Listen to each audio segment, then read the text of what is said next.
Hi friends, welcome to Thiro academy. ఇవాళటి మన video వచ్చేసి types of functions. Already what is function, how to define function అనేది మన previous వీడియోలో చూసాము. ఒకసారి మీరు కనుక చూడకపోతే చూసేయండి. ఓకే, టైప్స్ ఆఫ్ ఫంక్షన్స్ వచ్చేసి మనకి 2 టైప్స్ ఆఫ్ ఫంక్షన్స్ ఉంటాయి. ఒకటి వచ్చేసి అనానిమస్ ఫంక్షన్, రెండోది వచ్చేసి callback function. Okay, in టైప్ స్క్రిప్ట్లో నేను మాట్లాడేది. ఓకే, అనానిమస్ ఫంక్షన్ అంటే ఏంటంటే it is a concept of function declaration without having any name. Name ఏమీ లేకుండా మనం ఫంక్షన్ని డిఫైన్ చేసామంటే అది anonymous function. Callback function అంటే ఏంటంటే concept of a function passing as argument of another function. ఒక ఫంక్షన్ని ఇంకొక ఫంక్షన్కి ఆర్గ్యుమెంట్గా పాస్ చేస్తాం, అది callback function. Okay, anonymous function అంటే declaring A function, it is a concept of function. Okay, it is a concept of function declaration without having any name. Without having any name. ఫంక్షన్కి name అనేది ఉండదు, కానీ ఫంక్షన్ని define చేస్తాం, అది వచ్చేసి anonymous function. ఒకసారి ఎగ్జాంపుల్ చూద్దాము. సేమ్ లాస్ట్ వీడియోలో తీసుకున్నట్లే ఒక టీఎస్ ఫైల్ని క్రియేట్ చేశాను నోట్ ప్యాడ్లో. దాన్ని తీసుకొచ్చి విజువల్ స్టూడియో కోడ్లో ఓపెన్ చేశాను. ఫంక్షన్ని ఇప్పుడు ఎలా నేమ్ లేకుండా ఎలా ఫంక్షన్ని డిఫైన్ చేస్తాము అని చెప్పనేసి ఒకసారి చూద్దాము. Where variable x equal to function. Function అనే కీవర్డ్ తీసుకుంటాం. ఓకే, దాన్ని ఎక్స్ అనే వేరియబుల్కి అసైన్ చేస్తున్నాం. జస్ట్ అలర్ట్, ఒక అలర్ట్ స్టేట్మెంట్ రాస్తున్నాము.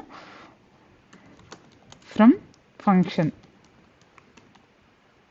ఓకే, ఇప్పుడు దాన్ని ఎక్స్ అనే వేరియబుల్ని అలర్ట్లో ఇద్దాం. ఏం ప్రింట్ అవుతుందో చూద్దాం. ప్లస్ అనానిమస్ ఫంక్షన్ అన్నాం కదండి, ఎక్స్ వేరియబుల్కి రిటర్న్ చేస్తున్నాం. ఆ ఎక్స్ను కూడా ఒకసారి కాల్ చేద్దాం, ఏమొస్తుంది అనేది ఒకసారి చూద్దాం. ఓకే, ఆల్రెడీ నేను వాచ్ మోడ్లో ఓపెన్ చేసేసాను ఈ ఫైల్ని. సో కంపైల్ అయిపోయింది, 0 ఎర్రర్స్. ఓకే, బ్రౌజర్కి వెళ్ళేసి ఒకసారి ఓపెన్ చేద్దాము. ఫంక్షన్ అయితే డిఫైన్ చేసేసాం, దాన్ని కాల్ చేస్తున్నాము. ఒకసారి నేను demo.html ఫైల్ని బ్రౌజర్లో ఓపెన్ చేశాను, ఒకసారి రీఫ్రెష్ చేస్తాను. ఓకే, ఫంక్షన్ డెఫినేషన్ ప్రింట్ అవుతుంది. ఓకే, దెన్ ఫ్రమ్ ఫంక్షన్ అని చెప్పనేసి ప్రింట్ అవుతుంది. మనం ఫస్ట్ ఏది కాల్ చేసాము చూడండి, అలర్ట్ ఆఫ్ ఎక్స్. ఎక్స్ అంటే ఆ ఎక్స్ వేరియబుల్ యొక్క డెఫినేషన్ ఏంటి, function of alert from function. అది మొత్తం ఎక్స్ వేరియబుల్లో మనం తీసుకుంటున్నాం. సో అది మొత్తాన్ని ప్రింట్ చేసేసింది. దెన్ ఎక్స్ ఆఫ్ అని చెప్పనని కాల్ చేసాం కదండి, దీని యొక్క వాల్యూ ఆ ఫంక్షన్ ఏం రిటర్న్ చేస్తుంది అలర్ట్ స్టేట్మెంట్లో, ఫ్రమ్ ఫంక్షన్ అని చెప్పని రిటర్న్ చేస్తుంది. దీన్ని కాల్ బ్యాక్ ఫంక్షన్ అంటాము. నెస్టెడ్ ఫంక్షన్ అంటే ఏంటంటే ఒక ఫంక్షన్కి ఇంకొక ఫంక్షన్ని ఆర్గ్యుమెంట్గా పాస్ చేస్తాము. Okay, it is a concept of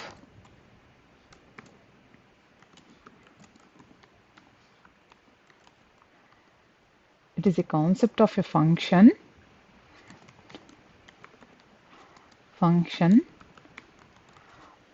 passing as argument of another function. ఒకసారి మనం ఎగ్జాంపుల్ చూద్దాము ఎలా వర్క్ అవుతుంది అని చెప్పాను. అప్పుడు మీకు క్లియర్గా అర్థమవుతుంది what is anonymous and what is call back function అని చెప్పని ఎలా డిఫైన్ చేస్తాము అని చెప్పనేసి. ఓకే, ఒక ఫంక్షన్ని డిఫైన్ చేస్తున్నాను. First function 1. ఓకే, ఫంక్షన్ 1ని డిఫైన్ చేసాము. అలర్ట్ స్టేట్మెంట్ రాద్దాము. Alert from function 1. Okay, second ఫంక్షన్ని క్రియేట్ చేద్దాం. ఇంకొక ఫంక్షన్ని రాస్తున్నాను, ఫంక్షన్ 2. దెన్ ఇక్కడ కూడా అలర్ట్ స్టేట్మెంట్ని తీసుకుందాం, జస్ట్ మనకి తెలియడం కోసం, అర్థం అవ్వడం కోసం ఎక్కడి నుంచి ఏం కాల్ అవుతుంది అని చెప్పాననేసి. ఫ్రమ్ ఫంక్షన్ 2 ఇంకొక ఫంక్షన్ని డిఫైన్ చేద్దాం, ఫంక్షన్ 3. ఇక్కడ కూడా ఒక అలర్ట్ స్టేట్మెంట్ని తీసుకున్నాము. From function 3.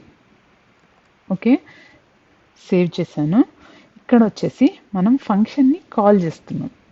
ఓకే, ఫంక్షన్ 1ని ఇంకొక ఫంక్షన్ని ఆర్గ్యుమెంట్గా పాస్ చేయాలని చెప్పాను నేను కాల్ బ్యాక్ ఫంక్షన్లో. ఫంక్షన్ 1కి ఫంక్షన్ 2ని పాస్ చేద్దాం. ఓకే, పాస్ చేసినప్పుడు ఇక్కడ ఫంక్షన్ 1కి మనము ఆర్గ్యుమెంట్ని పాస్ చేయాలి,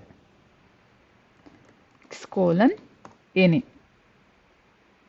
ఓకే, ఫంక్షన్ 1కి ఆర్గ్యుమెంట్ని పాస్ చేసాం. ఫంక్షన్ 2, ఇక్కడ ఫంక్షన్ 2 ఆర్గ్యుమెంట్ ఎలా పాస్ చేస్తున్నామో ఇక్కడ కూడా డిఫైన్ చేయాలి. సో ఫంక్షన్ 1లో ప్లస్ సేమ్ ఫంక్షన్ 2ని కూడా ఫంక్షన్ 3ని కూడా ఫంక్షన్ 1కి ఆర్గ్యుమెంట్గా పాస్ చేసి చూద్దాం. ఓకే, ఫంక్షన్ 3 సేమ్ ఫంక్షన్ 1కి ఇక్కడ ఆర్గ్యుమెంట్ని పాస్ చేసాం కదండి, x:(a)ని అని చెప్పానని. ఓకే, సేమ్ అలాగే. ఓకే, ఇప్పుడు ఈ ఎక్స్ని మనం ఎక్స్టర్నల్గా కాల్ చేయాలి. ఇలా ఒకసారి సేవ్ చేశాను, రన్ చేద్దాం. ఏమైనా ఎర్రర్స్ వస్తున్నాయేమో.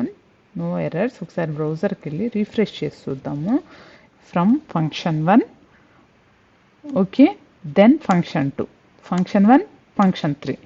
చూడండి ఎలా కాల్ అవుతుంది అని చెప్పాను అనేసి. ఫస్ట్ ఫంక్షన్ 1 కాల్ అయింది. ఫంక్షన్ 1లో ఏముంది మనకి, ఫ్రమ్ ఫంక్షన్ 1 అని చెప్పానని అలర్ట్ మెసేజ్ ప్రింట్ చేసాం. దెన్ ఇక్కడ నుంచి ఫంక్షన్ 1 నుంచి ఫంక్షన్ 2 ఆర్గ్యుమెంట్ పాస్ చేసాం. ఈ ఫంక్షన్ 2ని కాల్ చేస్తున్నాం, కాల్ బ్యాక్ ఫంక్షన్ లాగా. ఓకే, అందుకని చెప్పాము మనకి నెక్స్ట్ ఫంక్షన్ 1 తర్వాత ఫ్రమ్ ఫంక్షన్ 2 అని ప్రింట్ అయింది. సేమ్ వే ఈ స్టేట్మెంట్ కూడా ఫంక్షన్ 1 ఆఫ్ ఫంక్షన్ 3 కూడా అలాగే వర్క్ అవుతుంది.